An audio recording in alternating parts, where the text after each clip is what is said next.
105, to bounce. Detroit's throwback for hip hop and R&B. It's your boy Showtime, the Czar. In studio with me, man, I have someone who is blowing up all over the city, all over the world right now, man. And he's been known as one of the most positive, clean rappers out, man. I'm talking about the one and only Kid J. What up, though, man? What's up? What's up? Thank you for coming in, man. I appreciate you having me. Got to start from the beginning, sir. How did you start rapping? When did you start doing your thing? Talk about all that real quick. Ooh, well, I've been rapping for about 9 to 10 years. You Okay. know, I started out doing talent shows, and then when Pop seen I was serious about my music, we started to get involved with, like, you know, the Detroit contests out here. Ended up winning the contest out here at the Bullfrog. Okay. Actually. I remember that not place. No, not the Bullfrog, Nick's Gaslight. Last time I said that, I got it wrong. Okay. But I won a competition at Nick's Gaslight with a whole bunch of grown men. I was about 15, 16 years old, and pretty much from there just started to do bigger shows. Won another radio contest. Ended up performing 5,000 Fox Theater with Jermaine Dupri and Nice. you know, eventually AGT, and then, you know, so forth. Now, you brought up AGT. Talk about that experience, man. America's Got Talent, for those of you who don't know.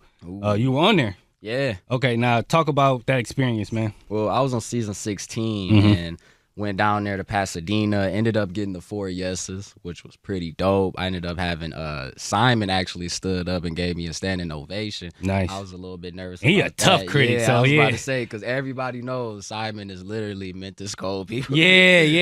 He like, nah, I don't like it. Peace. But Right, yeah. and like, you know, moments prior, the contestants going before me and Pops was hearing like the and.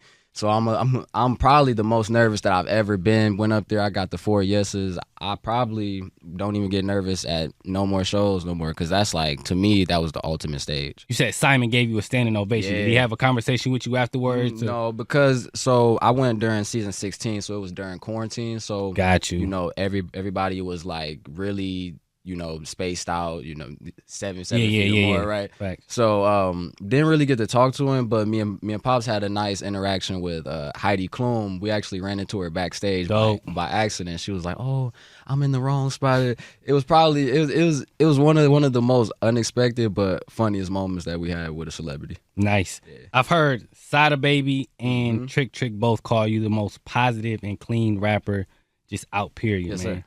Was that the goal when you started rapping? Like, you was like, I'm not doing none of this drill stuff? I mean, originally I was just trying to be different, so I ain't gonna say it was the goal. Right. But I'm glad that it's a title that I can hold. Yeah, you know yeah. what I mean, respectfully. There's not too many artists I know out here that's trying to change the narrative the way that I'm doing. So to have, you know, future Detroit legends like Sada Baby and have a Detroit icon like Trick tell me that it's probably the highest praise that I could get specifically for what I do.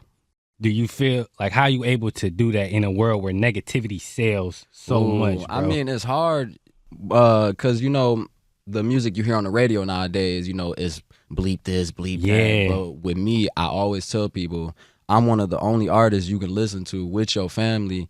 That's a fact. On the radio, and you can listen to my song bar for bar and play it all the way through, and it's just as fire as everything else. You know what I mean? Who's someone you like listening to now? Who I like listening to the most? Right now, it's funny because I grew up on Wayne. So to me, I ain't nowhere near positive, but that come on, man. Okay, well, I get Big Sean a lot too. Nice. You know, I mess with Big Sean. We did Occupy the Corner with him a couple of times with Mary Sheffield. That was pretty dope. But I get Big Sean all the time. I grew up on Wayne. I love Eminem. Eminem to me is probably my goat for sure. Why M? Because he's the only person I know that can find a word that people usually don't know how to rhyme with, and he can find a rhyme to that word. Yeah, with the orange. I remember him doing that. Because I love listening to hip hop music and being like, dang, how did he rhyme that with, right? Yeah. So I pick little pieces from M and try to install it in, you know, my style, but hopefully I could get to that level one day, you know what I mean? But yeah. Who's somebody that you want to work with that you haven't worked with already, or producer-wise or rapper-wise, whatever? So my I guess feature that I really want to do one day is probably Chris Brown. But Ooh. yeah, right. You know, what I mean, meant to get Chris Brown on the hook. I feel like it's certified platinum, bro. Like almost every time. You know, everything that his voice hops on ends up on radio play. You know what I mean? I feel like that's dope. Producers wise, I want to work with Ant Beats. Nice. Shout out to Ant Beats Beats. is real close with Trick, so that's definitely gonna happen for sure. Yeah. So that's definitely family to us for sure. So shout out to Ant Beats. Nice. Your new EP, Off the Record. Yeah. Okay. Why the title Off the Record? Ooh. So it's only like 6 songs. I called it Off the Record because later on at the end of the year I want to drop a whole album. These are the songs that got left off the record. Oh, okay. All right, bet. So I thought it was kind of self-explanatory. It was like, you know what, I'm gonna call it Off the Record since these are the ones that's off the record. But it's not like these songs weren't deserving to be on the album. I just feel like I didn't want to have an album at the end of the year with like 20, 30 songs. I feel like it's really not listenable. You know what I mean? Yeah. So I just split them up and dropped those at the beginning of the year, and at the end of the year, I'm doing something bigger. Nice. You are advocate of autism. Yep. Okay. Why is autism so important to you, man? Do you have a family member that's autistic or something like that? Can you talk about that real quick? I have a little brother. His name is Cares. He's on the spectrum, and growing up, I didn't really know much about the spectrum. I didn't know about the different types of or how it varies, right? So through him, we had to learn. You know, through him, we had to learn how to deal with, you know, kids on the spectrum, and we started our own clothing line. You know, when he was younger, he was barely talking, and the first sentence he could really say was "the love is different." And we ended up taking that and putting it on the shirt, and now it has like a heart, and it has the autism on the heart, and underneath it says "the love is different." Nice. And that's what we've, you know, been promoting and selling. So yeah. It's your pops right here, right? Yeah. And y'all do a podcast together. Yeah, Pops we do Pop and Son. Okay. Can y'all talk about that? You can come talk about that real quick with him. Can y'all talk about the podcast? What do people get to see on there? And I see y'all had a couple athletes on there. Y'all basketball fans, right? Yeah. Can y'all talk about the podcast real quick? Well, we do Pop and Son. Me and Pops got a podcast every Thursday, 8 p.m. We on, you know, Twitch, Spotify, YouTube. Go ahead, Pops. Yeah, it's a family oriented podcast. You know, we try to keep it family friendly, and we try to get some different celebrities on there with interesting stories. Tonight we got Caleb Wagner, running back for Southern Illinois, that got one hand. So it's, you know, we do little things like that, shine a light on some that may not get the light, or misfortune stories that we can bring light to. So it's fun to do. What made y'all want to start this podcast?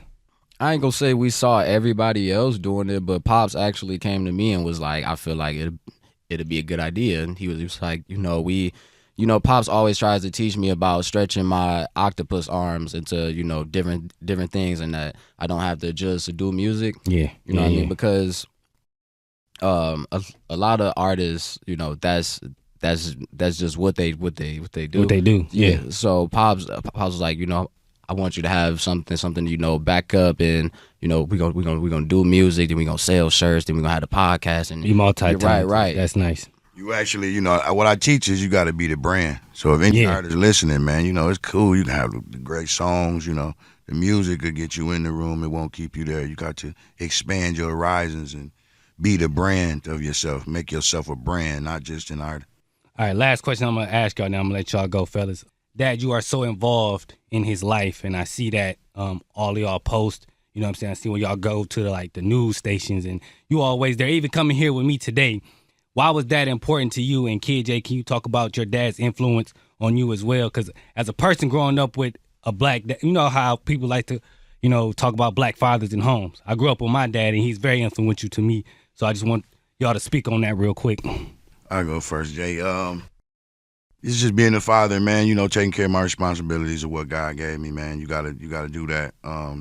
That's your responsibility. And not just that, the game that we in, and I ain't gonna just say the music world, just entertainment itself. You have to have someone there that loves you genuinely and protecting you for, you know, everything that your assets that you're trying to protect, because, you know, you get exposed in this entertainment world. So I'm more or less I'm a father first, but I'm definitely here for security and to keep him straight and keep him secure from anything that might come wrong.